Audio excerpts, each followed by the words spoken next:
Leslie, what's this? Why is there a cup of cat food all over your dining room floor? Well, let me tell you why. I took this cup of cat food out to the shed to feed Pig, which is our stray cat. As I'm leaning over to pour the food into the cup, my head brushes against something. What is it? A giant spider web.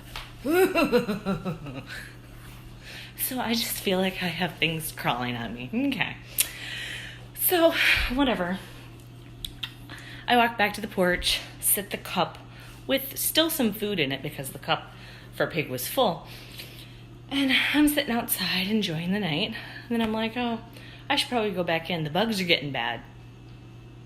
Little did I know. So, what do? Pick up the cup, walk into my dining room.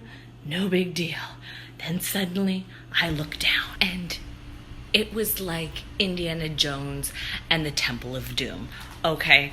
Like, you know when Willie holds out her hand and she looks down and there's that like centipede thing and she's like, and then waits a second and then she's like, ah! Yeah.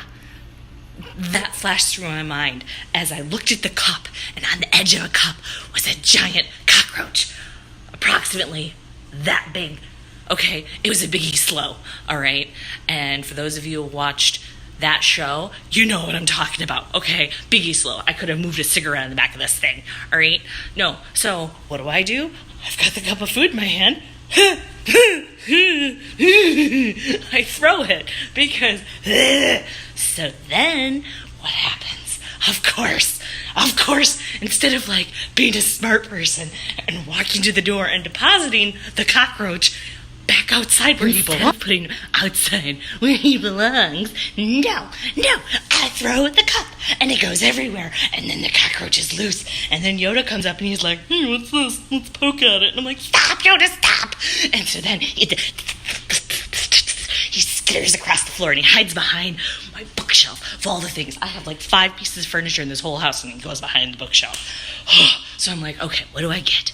How do I get this cockroach in my house? Because I cannot sleep with this cockroach in my house. So I get a dustpan and a plastic bag and I'm just gonna scoop him up. No big deal. No, he moves like this. And he's back and forth, in the bookcase, out of the bookcase, in the bookcase, out of the bookcase.